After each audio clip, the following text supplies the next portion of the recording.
So here at Cosford, as you reach the end of your listening to traffic here, just checking what's going on.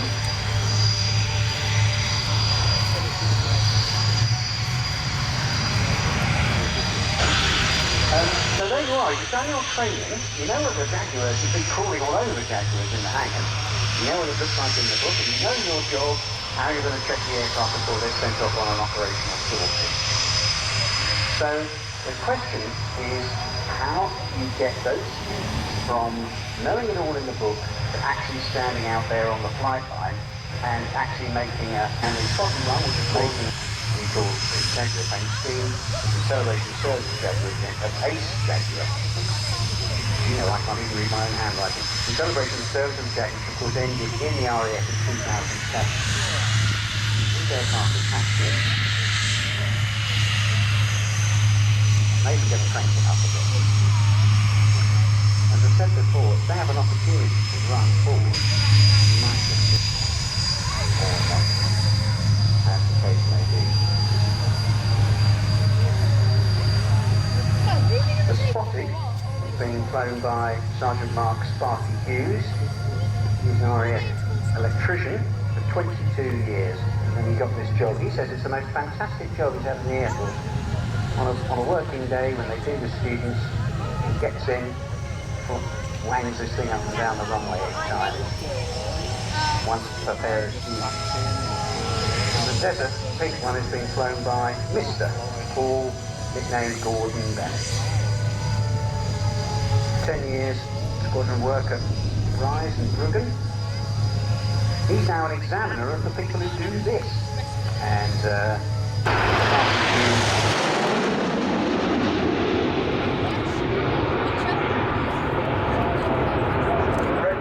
the team into short diamond formation, as you see red Data 9 tuck in to form the famous Diamond 9 trademark red arrow shape.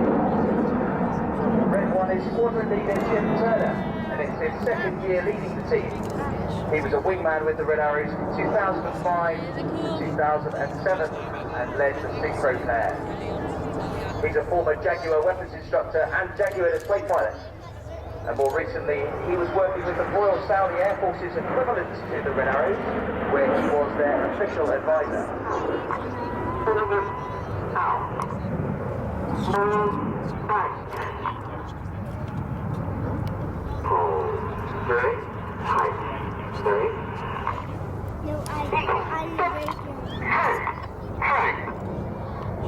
Smoke's on now, the wings are dropping back to form the shape of eagle. Now boys and girls, bring up the Axion, the pilots fancy waiting.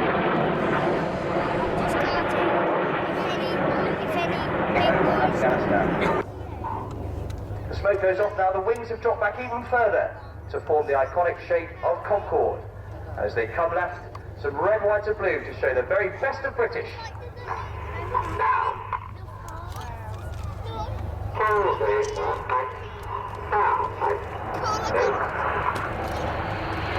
is Concorde.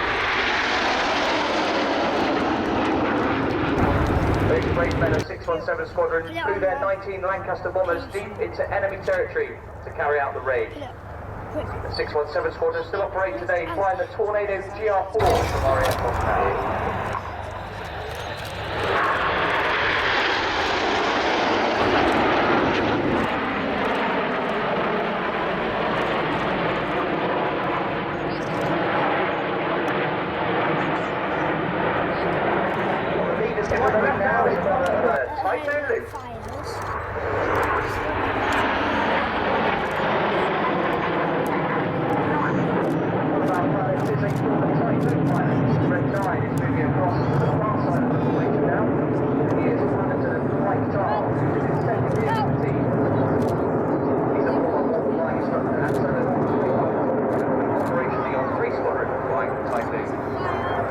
Jets have slowed down to about 150 miles an hour now, as they now accelerate to the bottom of this loop in a shape called Signet.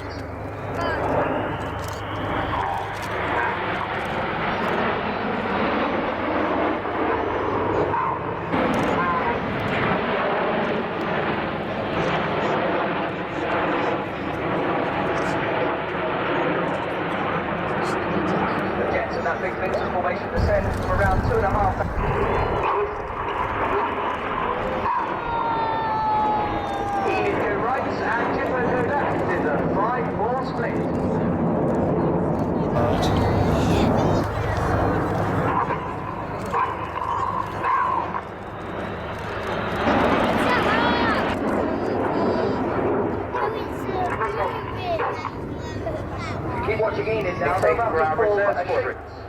The RAF reserves.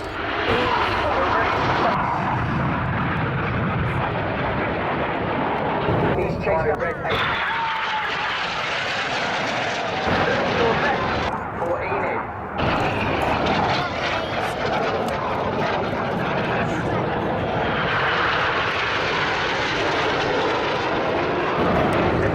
Synchro's heart. But the Red Arrows would like to dedicate this heart to a girl who has her 12th birthday today. Becky Kerwin, this is for you, and we hope you have a very happy birthday. They twist this loop through 90 degrees in a manoeuvre known as a quarter clover. And now get your cameras ready for the good bit, ladies and gentlemen. This is the vertical break.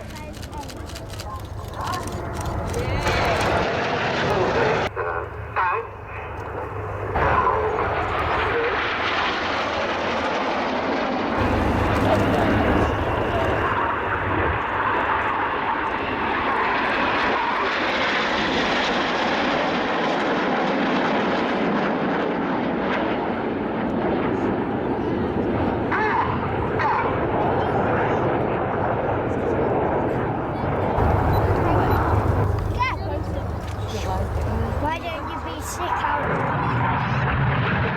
We are the Royal Air Force Aerobatic Team, the Red Arrows.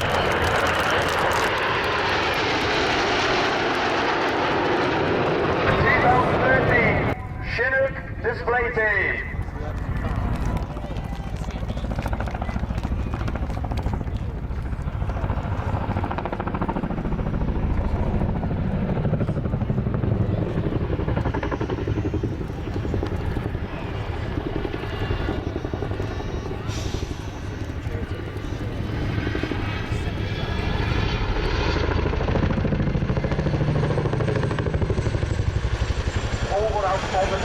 A manoeuvre made up of two phase metal turns, similar to stall turns in the fixed-wing world.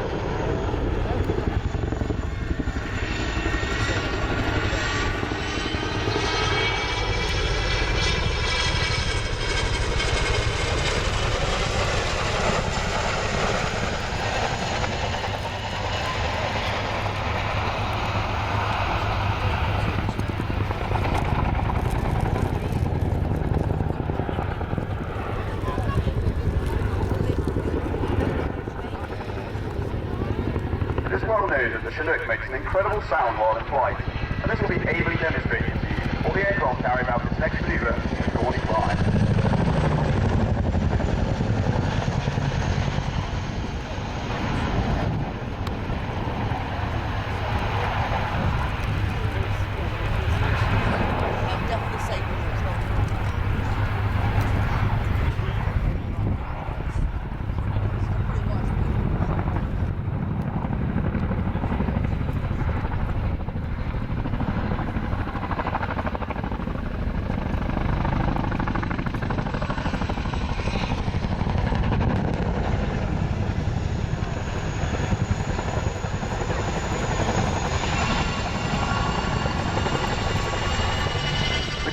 Named after the base of Portia, where the Chinook demonstrated its excessive power compared to other helicopters in theatre. This followed by a 7.43 descent from around 1,000 feet. The crewmen will be regretting that extra sandwich about now.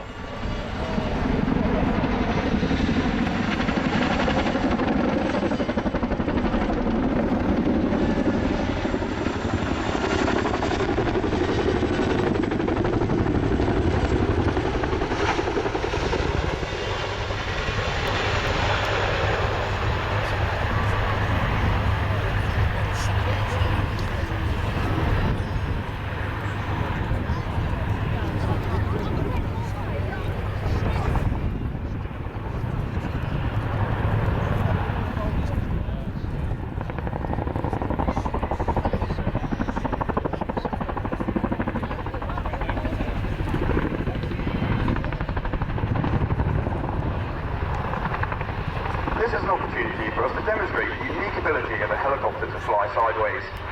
Please share your appreciation to our crew today by giving them a big wave as they pass along the crowd line. As the aircraft passes, you will notice there's 3 hoods used for carrying underslung loads. These can hold up to 10.5 metric tons. This great ability to carry 3 external loads simultaneously while still carrying a large internal load makes it sustained the world over and recently the workhorse of the Afghan theatre. The aircraft today weighs 15 tons, but as you can see it's still highly manoeuvrable, making it an ideal battlefield helicopter and especially suited to the medical evacuation role. These evacuations involve fast, high-paced manoeuvres to quickly extract casualties from the battlefield.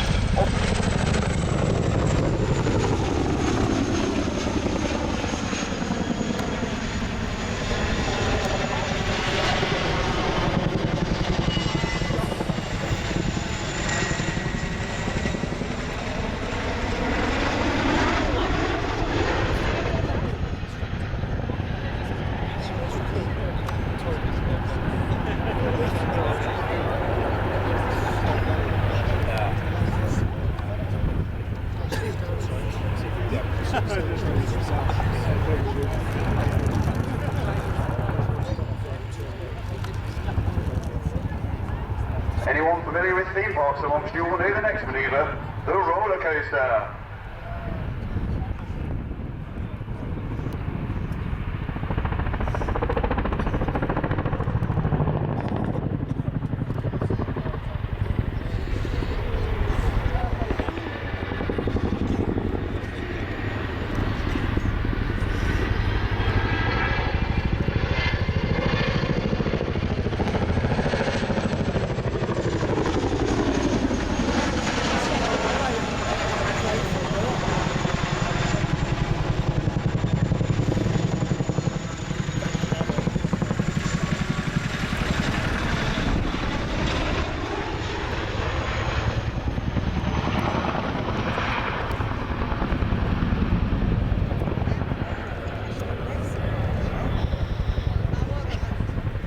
As Paul comes off this pedal turn, you'll see him making an approach to demonstrate the 2-wheeled running landing and rearward 2-wheel taxi. This is a unique ability of the tandem rotor helicopter design.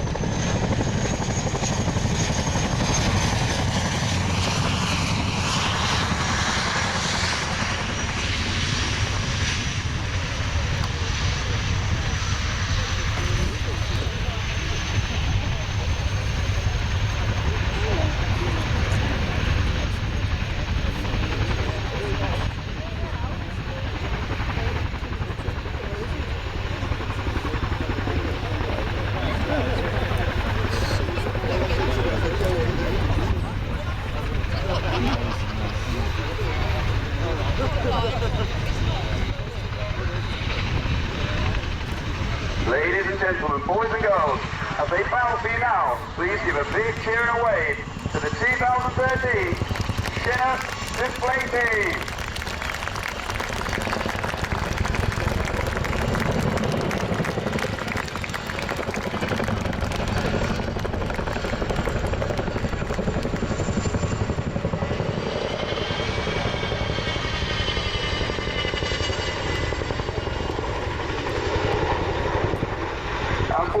I would just like to say it's been a pleasure to display for you all here today, and on behalf of the team, I hope you enjoy the rest of your day at Cosford, and we hope to perform for you all again at an event in the near future. And that is Flight Lieutenant Kyle Thomas of the Chinook Display Team. What a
Well, if you're close and at the front, you'll probably be able to see that the 3 Winnix sand-coloured Land Rovers have started their patrol in dangerous countryside. They may be attacked by an unseen enemy at any time.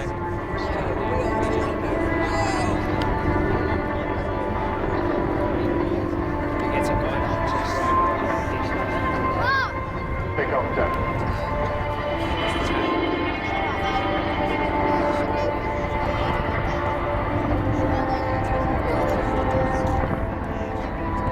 Now, on the basis that when they go out on patrol, they may get injured, we're going to try and show you what happens to them. You might have heard earlier, we've been talking to a man who's been through that sort of injury trauma. He's a Marine called Mark Ormrod. This is what happened to him. As I walked to the position and went to get out on my belly, I detonated an improvised explosive device, which resulted in losing both of my legs above the knee eventually, and my right arm above the elbow. So very serious trauma for Mark Ormrod, and that is for real. Back to our fictional scene here. The patrol commander is in the second vehicle. No.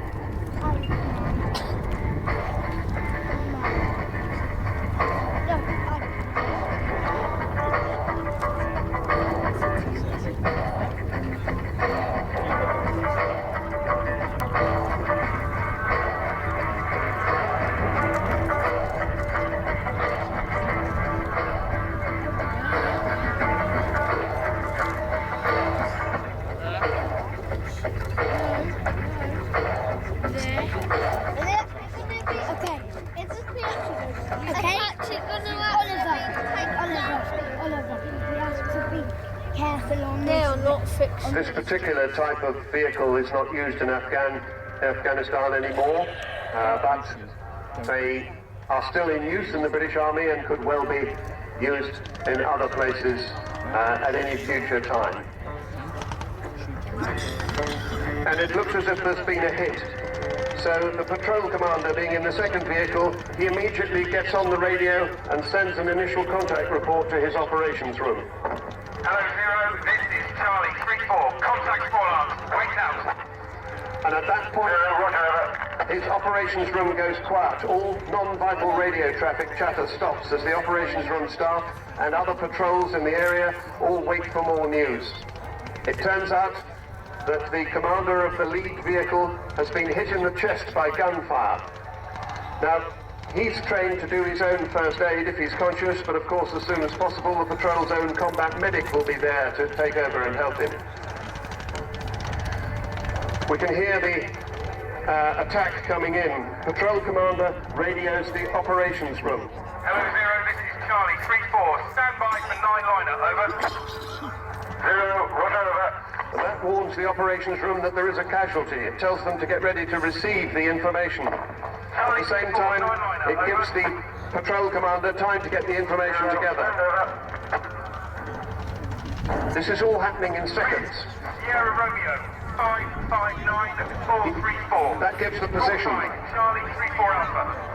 1 time at Alpha. That's one casualty requiring urgent treatment within 60 minutes. 1 times Lima. Enemy in area of... And that means there's a stretcher case. We are still receiving... Enemy are still attacking them. Landing site will be marked with smoke. Roger to far. Roger to far, over. 1 times Alpha.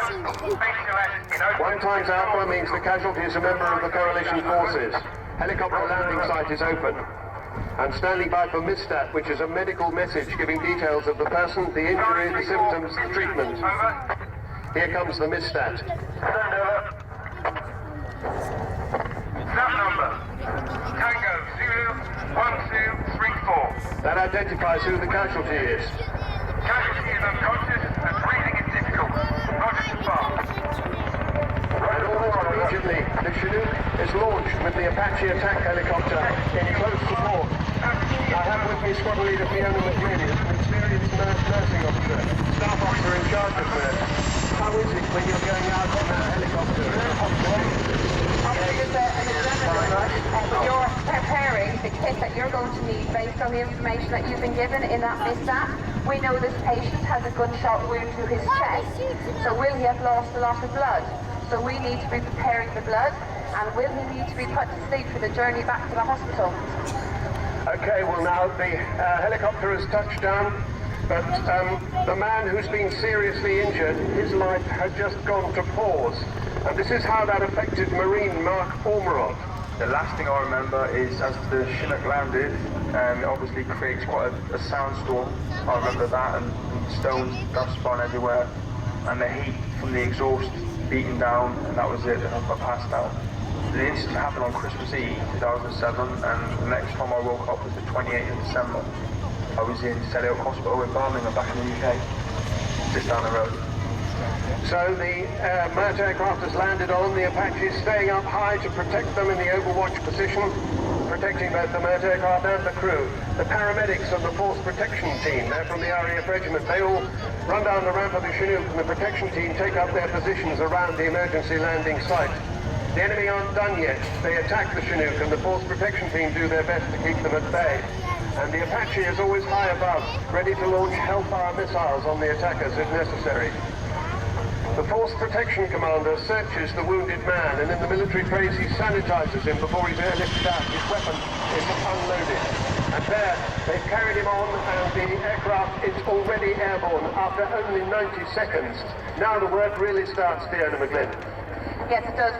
Most of our flights are only 6 to 7 minutes in duration, so we have to make sure that that casualty gets back to the Roll 3 Bastion as quickly and safely as he can, and in the best possible condition. So when he returns to the UK to his loved ones, he's got the best possible chance of survival.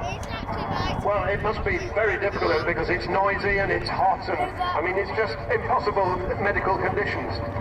It is difficult for the doctors certainly to be putting patients to sleep on the floor of helicopters, but we manage, and the communication thing, as you say, can be difficult, but we have radios, so we're able to communicate with each other, and the nurse is on communications with the aircrew to make sure we're getting the most appropriate information back to the Roll 3 to make sure the best team is ready for this patient when he arrives. And mostly it works? It does, thankfully, yes, absolutely. Well, Mark Ormerod, that we were hearing from, who knows all about how this kind of thing does work, has something that he wants to say. I would just like to say a positive for a pedal turn to the left. We need to fire.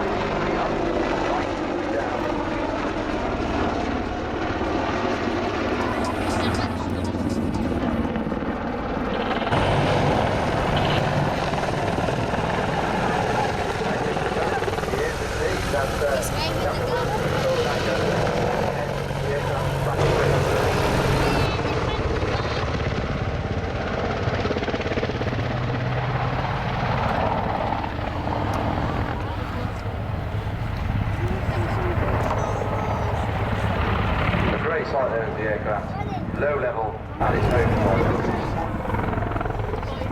And as they fall now, fall about a massive way for both of the crew to really show your appreciation for their display today. And especially because there's nobody. Well, there we are, top that. So, we're just going to have a guidehouse for a moment from to RAF Hospital just down the road here. So off to the right then, Hercules C-130 of 24 Squadron. You'll see the ramp is down at the back. It's flown today for us by Flight Lieutenant Stu Wright. Co-pilot is Flight Lieutenant Dave Hogg. And the Air Loadmaster is Sergeant Andy Crawl. And I think you will probably see him in the back of the aircraft, somewhere near that ramp at the back. And this rounds off our Mert demonstration. This is another of these aircraft that are capable of carrying and looking after and treating casualties.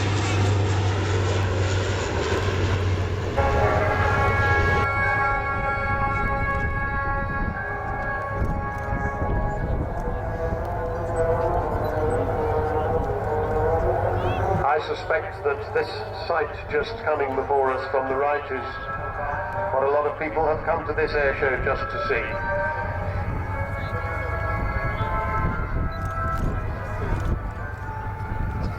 And there, the aviators are providing smoke for the Vulcan.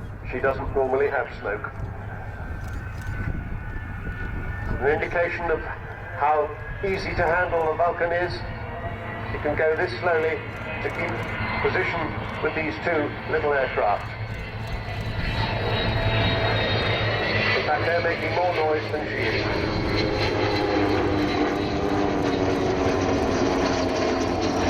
That's Kevrum is flying.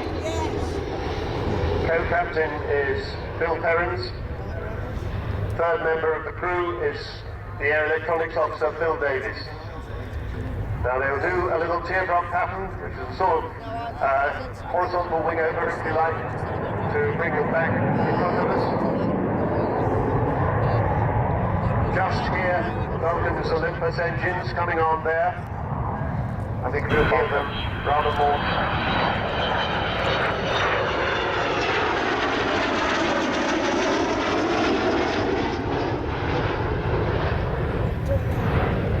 Everybody thinks she's very noisy, but she can tiptoe up on you. Today.